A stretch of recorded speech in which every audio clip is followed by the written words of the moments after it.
All right, y'all. First and foremost, give all praises, honor, and glory to the Most High God of Abraham, Isaac, and Jacob, and his son, the Hamashiach, who some call Yahweh Shai, Yeshua, Yehoshua. We mostly know as Jesus Christ. Short lesson on Jeremiah 10, refuting one West Israelism. They do teach, or we teach, that Jeremiah 10 is talking about the Christmas tree.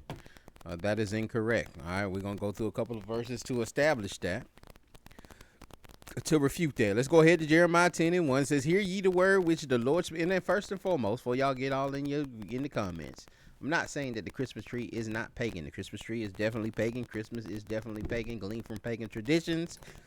So that's not my point. My point is just dealing with us using this verse to say that this verse is about the Christmas tree. That is not true. All right, we just got to be, in our refuting and rebuking, we got to make sure that we're right, or we give them a way out. Okay, we give them a way out. We got to be given right, correct information.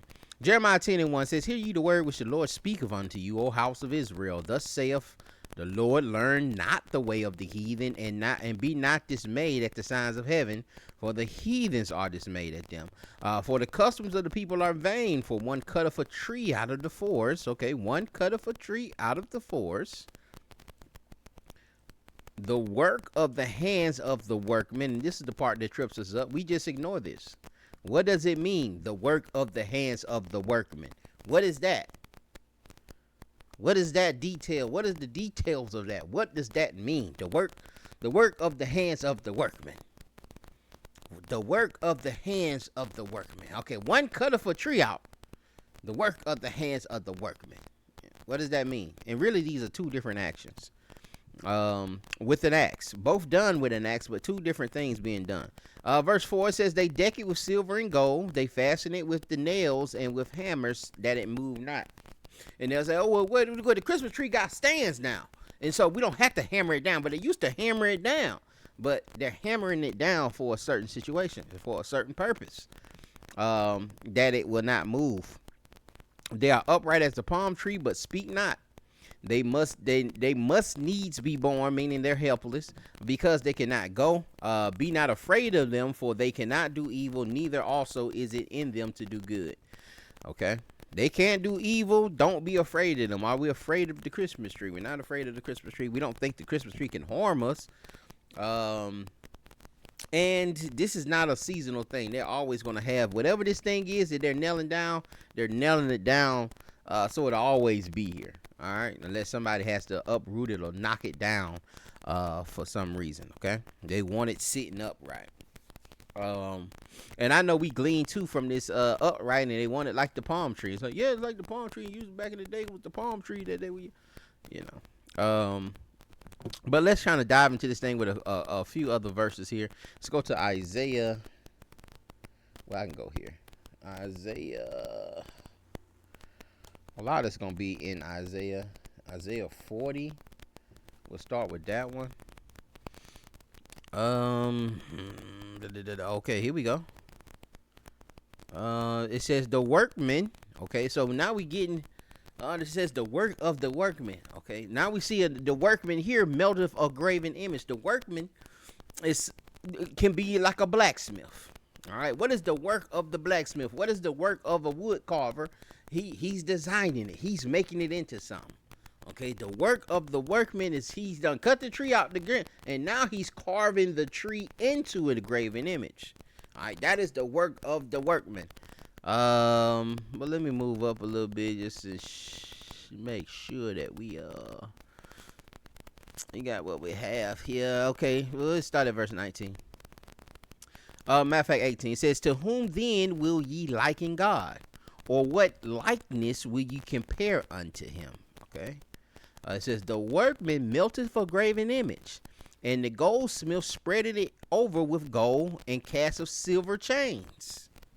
Okay, he's casting silver chains, and he's making gold to spread over the graven image. Okay, this is where we go back to the Jeremiah 10. It's talking about, maybe I need two of these up here.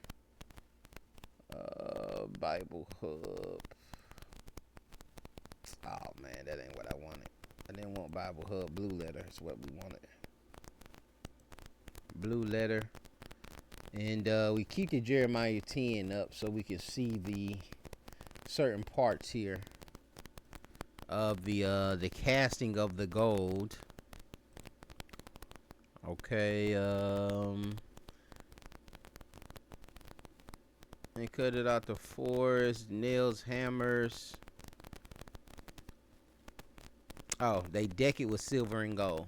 Okay, they deck it with silver and gold. A lot of us are using that to say, oh, well, that's what they doing with the tree, and they putting you know, silver and gold on the tree. Which to an extent they do, you know. I get it. You know, that's why I believed it when I first heard it, and I was teaching it for many years. Okay.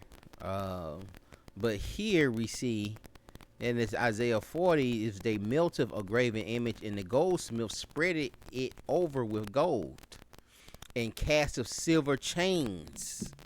And cast of silver chains. He that is so impoverished that he have no oblation chooseth a tree that will not rot. He seeketh unto him a cunning workman. All right, the work of the workman.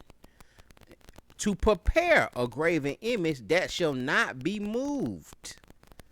That shall not be moved. Let's go back to Jeremiah 10. It says, for the customs of the people are vain, for one cutteth a tree out of the forest. Okay, he wants a tree that will not rot.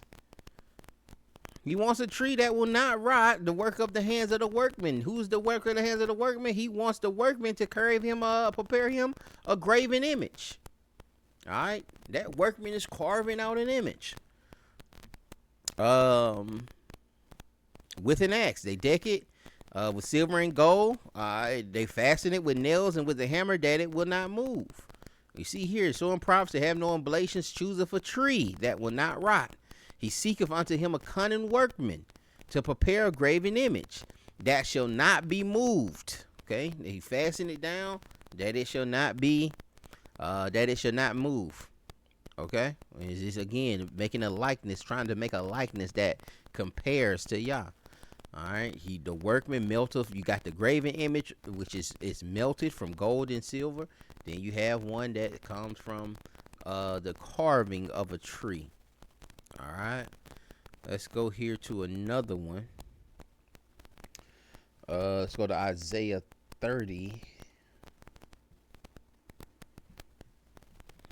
30 and 22.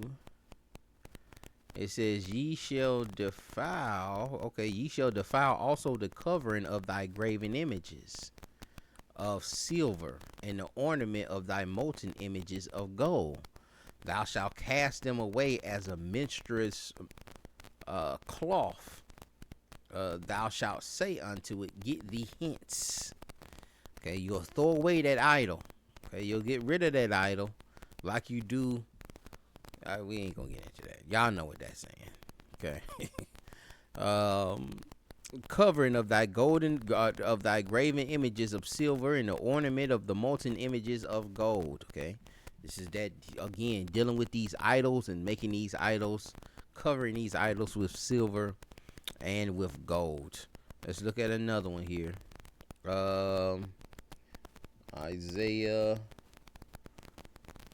44, kind of the same thing about the silver and gold here. We'll start at 9. It says that they that make a graven image are all of them vanity, and their delectable things shall not profit, and they are their own witnesses. They see not, nor know, and they may be that they may be ashamed. Who have formed a god, or what molten graven image that is profitable for nothing? Behold, all his fellows shall be ashamed. And the workmen, so you got the workmen again. All right, you got the workmen back at it again. The workmen, they are of men. Let them be all gathered together. Let them stand up. Yet they shall fear, and they shall be ashamed together. The smith with the tongs, both worketh. All right, the worketh of the workmen. All right, that's what we getting at this Jeremiah It says, one cutteth a tree out of the forest, the work of the hands of the workman. It's talking about the workman. You got the one that's dealing with the wooden graven image. Then you have him talking about the smith, who's also a workman. But he says, gathering these workmen together that they all may be ashamed. The smith with the tongs both worketh in the coals and fashion it with hammers, and worketh it with the strength of his arms.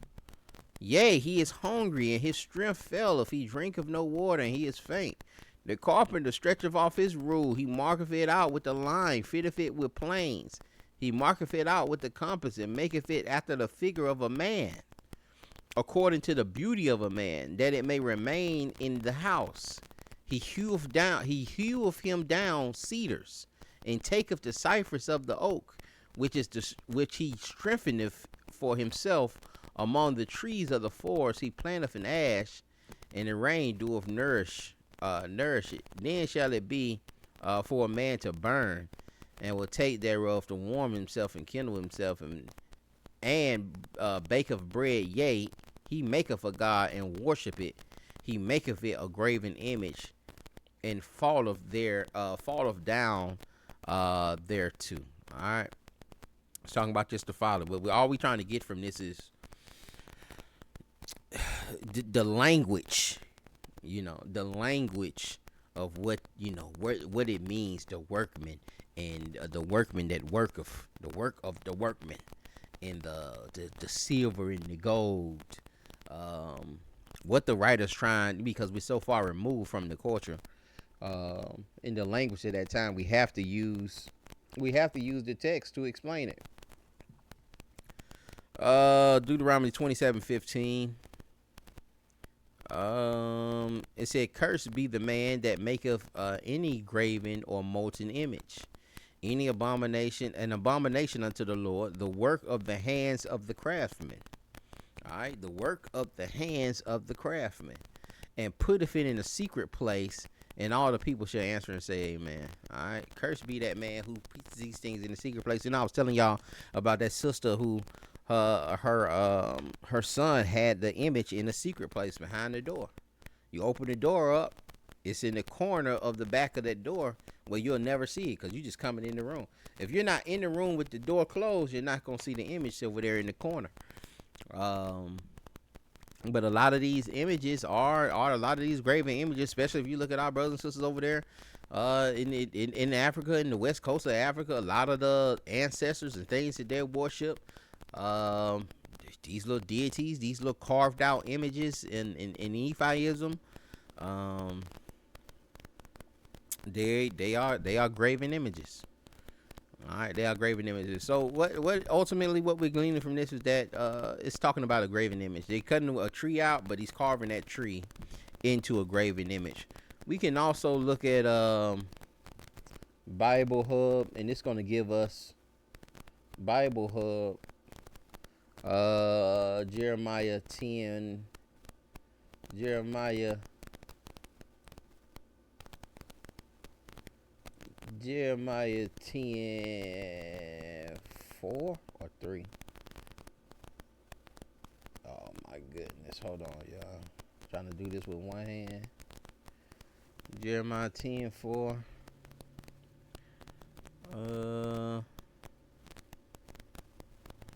You see the different translations here. It says they adorn it with silver and gold. They fasten it with nails that it will not totter, or it will not fall over. It cannot move. It will not totter. That it will not move.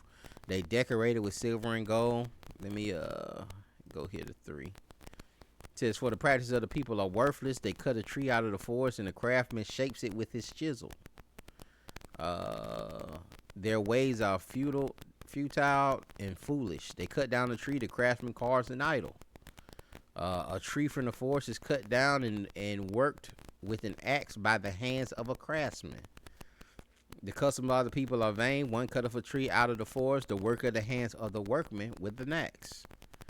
The customs of the people are futile, for one cuts a tree from the forest, the work of the hands of the workman with an axe. The customs of the people are futile. The wood coming from forest. The workman of the hands of a craftsman with a cutting tool. The customs of the people are delusional because it is wood cut from a forest. The work of the hands of a craftsman cutting with a cutting tool. The customs of the people are delusional because it is wood cut from a forest. The work of the hands of the craftsman with a cutting tool. Work of the hands of the craftsman with a cutting tool. Work of the hands of the craftsman with an axe or a cutting tool. It is only wood which one cuts from the forest to make a god. Someone cuts down a tree from the forest to work of the hands with the craftsman with a chisel. The work of the hands of the workman with an axe. Their religion is worthless. They chop down a tree and carve the wood into an idol. Right. So that's basically what we're trying to get at. Is that Jeremiah is talking about them cutting the tree out and carving it into an idol, not necessarily the tree. And again, we're not saying that the Christmas tree isn't pagan. It is pagan. It does come from pagan traditions. It is rooted in paganism. And everyone knows this. You know, it's sad for Christians to try to defend it. The way they try to defend it and try to say that it's not pagan. And if we need to go do a lesson on, you know, the roots of Christmas being pagan, we can do that. But you know, I know that, you know, my viewers are those who've kind of been in this walk a little minute. They're not new to these discussions on these pagan holidays. But if it's necessary, I'll do it. Pray this thing was edifying. Y'all be blessed. Shalom.